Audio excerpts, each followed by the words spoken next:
कन्याकुमारीति रम्या यत्र सागर मेखला। विवेकानंद महात्मा तत्र ध्यायन् स्थितागता। सत्यमेव जयते तत्र ज्ञानं संप्राप्तमुत्तमम्। ध्यानयोगेन महता जीवनं तत्समर्पितम्। कन्याकुमारी वह रमणीय स्थान है जहाँ सागर की सीमा है। विवेकानंद महात्मा वहाँ ध्यान करते हुए पहुँचे। वहाँ सत्य की विजय हुई और उन्हें उत्तम ज्ञान प्राप्त हुआ। ध्यानयोग के माध्यम से उन्होंने अपना जीवन समर्पित किया।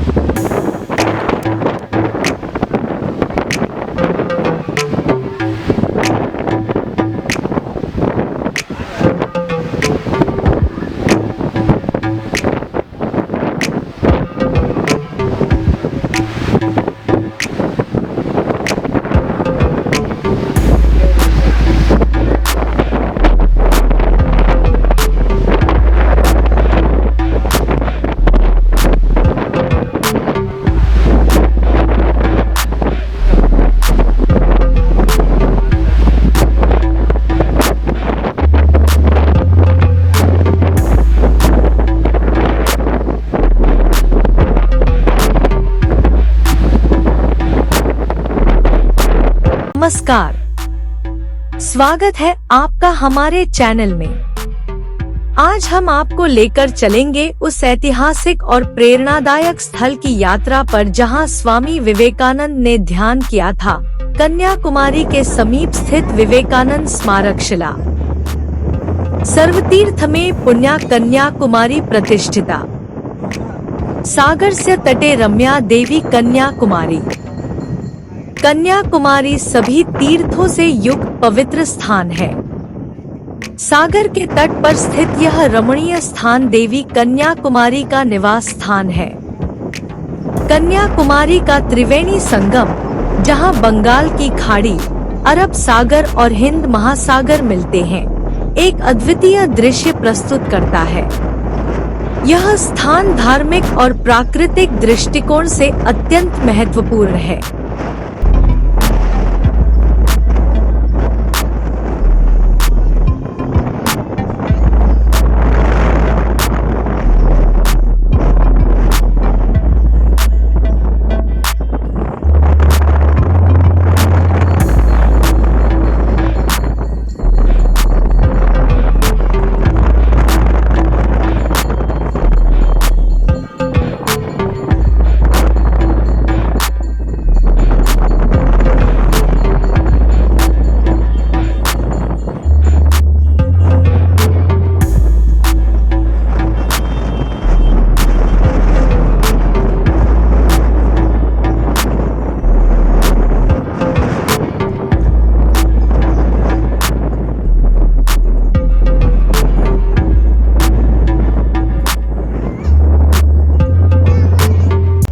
भगवती अम्मन मंदिर 3000 साल पुराना मंदिर है जो देवी कुमारी अम्मन को समर्पित है और यह कन्याकुमारी में लक्षद्वीप सागर के तट पर स्थित है।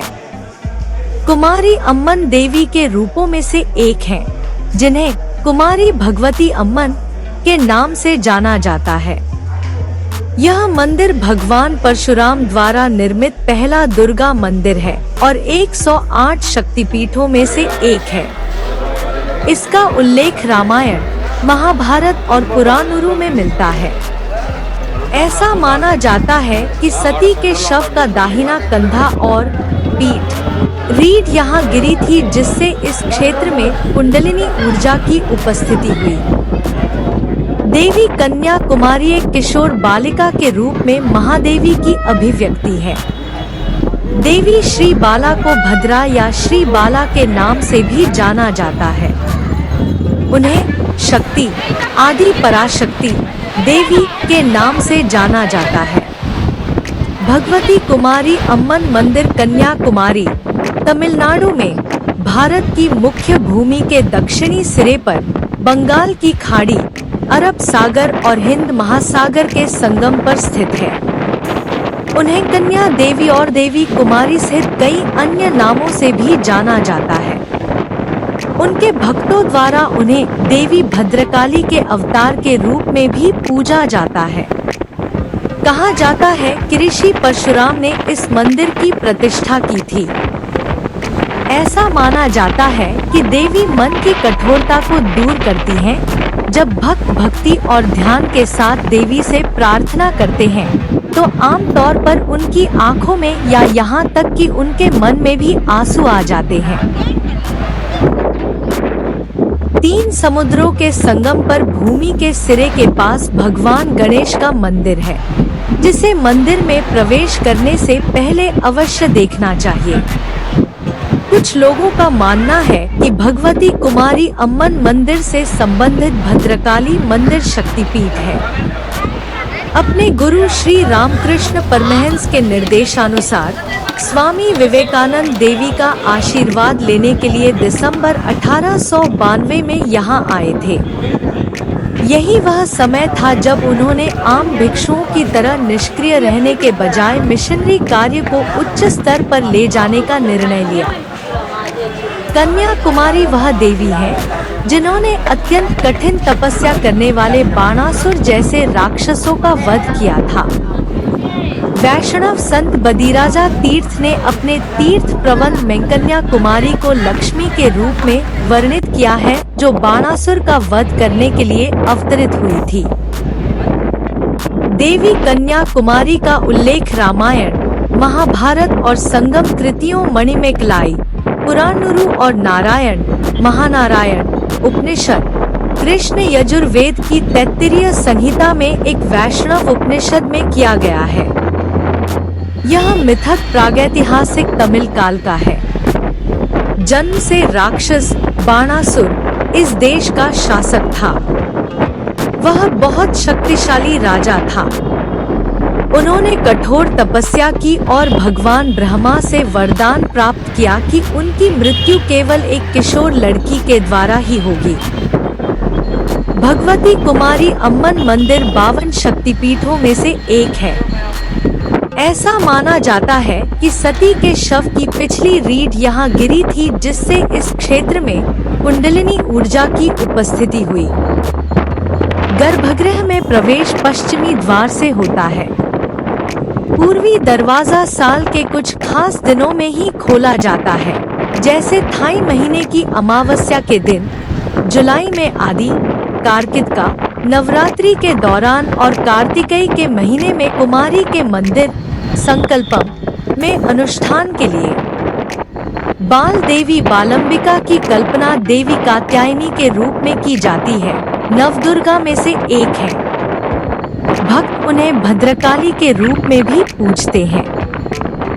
देवी कन्या कुमारी कौमार्य और तपस्या की देवी है।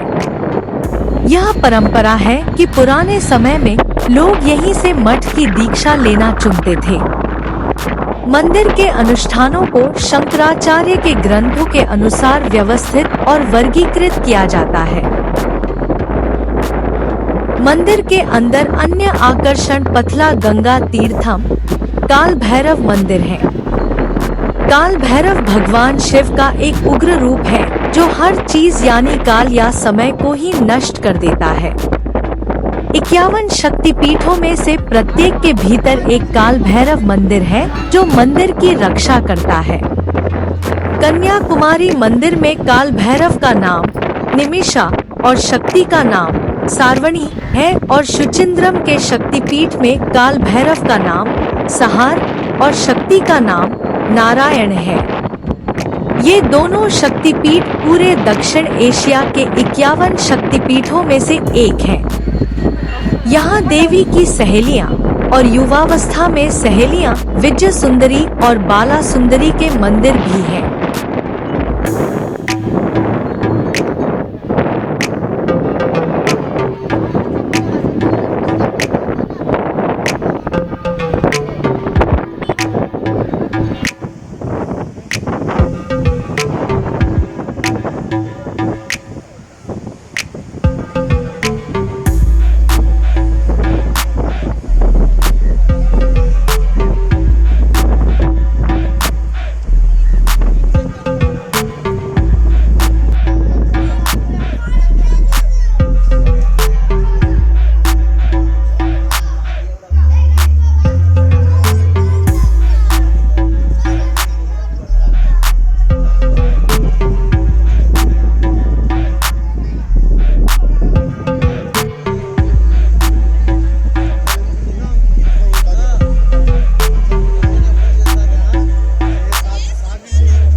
विवेकानंद स्मारक शिला।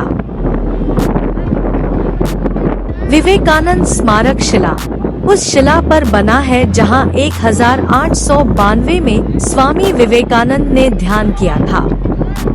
यह स्मारक एक प्रेरणा स्रोत है जो हमें उनके महान जीवन और विचारों की याद दिलाता है।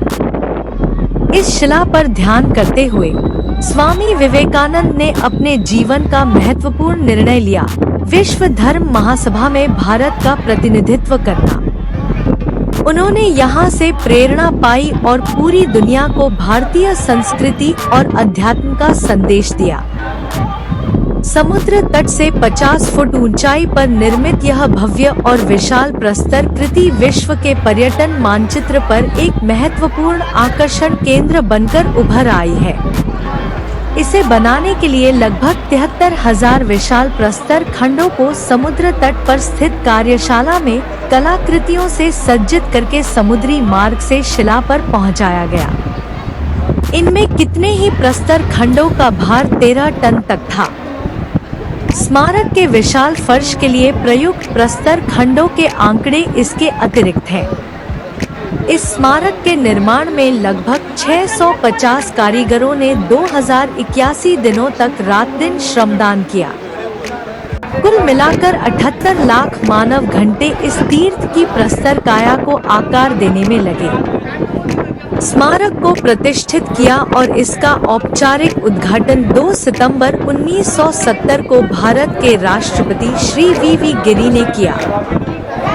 स्मारक को जीवंत रूप देने के लिए विवेकानंद केंद्र, एक आध्यात्म प्रेरित सेवा संगठन की स्थापना 7 जनवरी 1972 को की गई।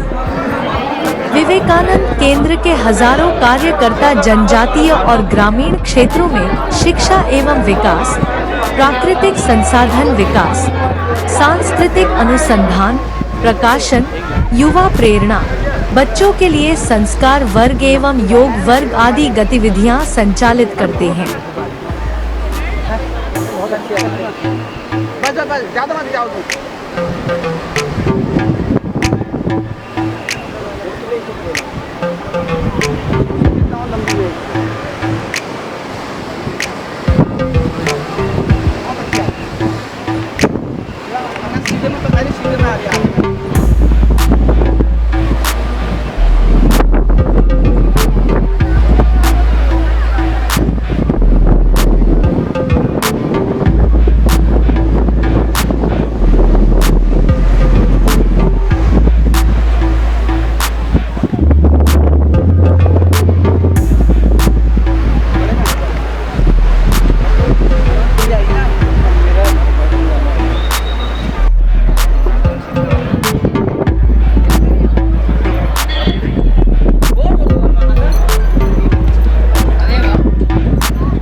तिरुवल्लुवर प्रतिमा। तिरुवल्लुवर प्रतिमा, जो समुद्र के किनारे एक छोटे से द्वीप पर स्थित है, 133 फीट ऊंची है। यह प्रतिमा तमिल कवि तिरुवल्लुवर को समर्पित है, जिन्होंने तिरुक्कुरल की रचना की थी, जो नैतिकता और जीवन के सिद्धांतों पर आधारित एक महत्वपूर्ण ग्रंथ है। यह प्रतिमा अपनी अद्वितीय वास्तुकला और भव्यता के लिए प्रसिद्ध है। प्रतिमा का आधार 38 फीट का है, जो तिरुक्कुरल के 38 अध्यायों का प्रतीक है। तिरुवल्लुवर की यह प्रतिमा तमिल संस्कृति और साहित्य की गहराई को दर्शाती है। कवि और दार्शनिक वल्लुवर की 7000 टन की पत्थर की मूर्ति है। इसकी ऊंचाई 29 मीटर 95 फीट है और यह 11.5 मीटर 38 फीट की चट्टान पर खड़ी है, जो तिरुक्कुरल में पुण्य के 38 अध्यायों का प्रतिनिधित्व करती है। चट्टान पर खड़ी मूर्ति धन और सुख का प्रतिनिधित्व करती है। यह दर्शाती है कि धन और प्रेम को ठोस पुण्य की नींव पर अर्जित और आनंदित किया जाना चाहिए। मूर्ति और कुर्सी की संयुक्त ऊंचाई 133 फीट 40.5 मीटर है, जो तिरुक्कुरल में 133 अध्यायों को दर्शाती है। तिरुवल्लुवर प्रतिमा के आसपास का क्षेत्र अत्यंत शांत और सुंदर है। यहाँ आने वाले पर्यटक प्रतिमा की भव्यता का आनंद लेते हैं और तिरुवल्लुवर के महान कार्यों को नमन करते हैं। प्रतिमा तक पहुँचने के लिए नौका सेवाएं उपलब्ध हैं, जो इस यात्रा को और भी रोमांचक बनाती हैं। तिरुक्कुरल की शिक्षाएं आज भी प्रासंगिक हैं और हमें नैतिकता, सदाचार और सही जीवन जीने का मार्ग दिखाती है। तिरुवल्लुवर की यह प्रतिमा हमें उनकी शिक्षाओं को स्मरण कराती है और हमारे जीवन को एक नई दिशा देती है।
कन्याकुमारी में स्थित तिरुपति मंदिर भगवान वेंकटेश्वर को समर्पित है।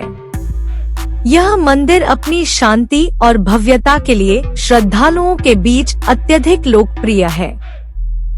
तिरुपति मंदिर की वास्तुकला अद्वितीय है। यहाँ की प्रत्येक मूर्ति और नक्काशी कला का उत्कृष्ट उदाहरण है। इस मंदिर का मुख्य गर्भगृह भगवान वेंकटेश्वर की मूर्ति से सुशोभित है। मंदिर के अंदर का वातावरण आध्यात्मिकता से भरा हुआ है। यहाँ आने वाले श्रद्धालु भगवान की पूजा अर्चना कर अपनी मनोकामनाएं पूरी करते हैं। विशेष त्योहारों के दौरान यहाँ की रौनक देखते ही बनती है। तिरुपति वेंकटेश्वर मंदिर हिंदुओं के लिए सबसे पवित्र स्थानों में से एक माना जाता है और इसे भूलोक वैकुंठम या पृथ्वी पर भगवान विष्णु का निवास भी कहा जाता है। माना जाता है कि मंदिर की यात्रा आपके जीवन और भाग्य को बदल देती है। कोई आश्चर्य नहीं कि मंदिर में हर साल लाखों भक्त आते हैं और कहा जाता है कि कतारें मीलों लंबी होती हैं। शुक्र है कि आपको बालाजी से आशीर्वाद लेने के लिए तिरुपति की यात्रा करने की जरूरत नहीं है। मंदिर के देवस्थानम बोर्ड ने कन्याकुमारी तिरुपति मंदिर का अभिषेक किया ताकि यह सुनिश्चित किया जा सके कि जो लोग 7 पहाड़ियों की कठिन यात्रा नहीं कर सकते, वे भगवान वेंकटेश्वर का आशीर्वाद ले सकें। यह दुनिया भर में तिरुपति बालाजी मंदिरों का अभिषेक करने की बोर्ड की योजना का हिस्सा है, जिसमें बेंगलुरु में 3 मंदिर और जम्मू और चेन्नई में एक मंदिर है। कोलकाता में एक मंदिर स्थापित करने की भी योजना है। कन्याकुमारी तिरुपति मंदिर में भगवान बालाजी की मुख्य प्रतिमा वैसी ही दिखती है जैसी तिरुपति में है। साथ ही मंदिर को इस तरह से डिजाइन किया गया है कि मलयालम महीने मिदम के पहले दिन यानी 14 अप्रैल के आसपास सूर्य की रोशनी सीधे मूर्ति के पैर पर पड़ती है। मंदिर से नजारा अद्भुत है। ऊपर से हिंद महासागर, विवेकानंद स्मारक और तिरुवल्लुवर प्रतिमा का मनोरम दृश्य देखना न भूलें। इसके अलावा मंदिर 2 मंजिलों में विभाजित है, जिसमें ऊपरी मंजिल पर भगवान बालाजी, पद्मावती अम्मा और गरुड़ भगवान के लिए अलग-अलग मंदिर है।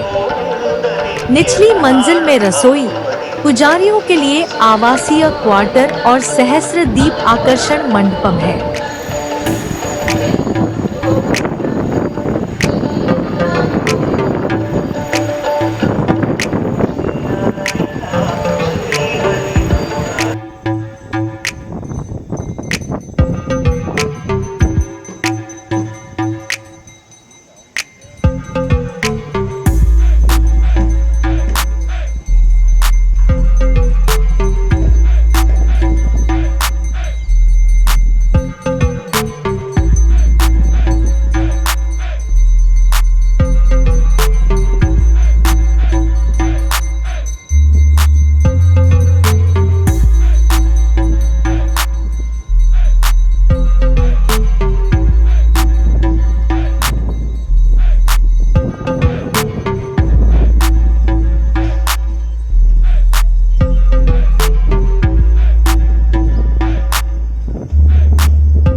सुचिंद्रम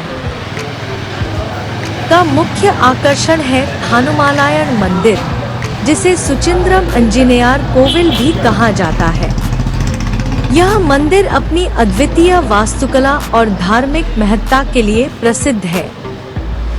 सुचिंद्रम कन्याकुमारी से लगभग 11 किलोमीटर और नागरकोइल से लगभग 7 किलोमीटर दूर है, जो इन दोनों शहरों के बीच स्थित है। बसें तिरुनेलवेली, कन्याकुमारी और तिरुवनंतपुरम से चलती हैं। निकटतम रेलवे स्टेशन दक्षिणी रेलवे के तिरुवनंतपुरम कन्याकुमारी खंड पर नागरकोइल जंक्शन रेलवे स्टेशन है। सुचिंद्रम मंदिर 3 अलग अलग देवताओं को समर्पित है, जिनका प्रतिनिधित्व गर्भगृह में एक छवि द्वारा किया जाता है और इसे थानुमालयन मंदिर, स्थानु शिव, माल विष्णु और अयम ब्रह्मा कोविल कहा जाता है।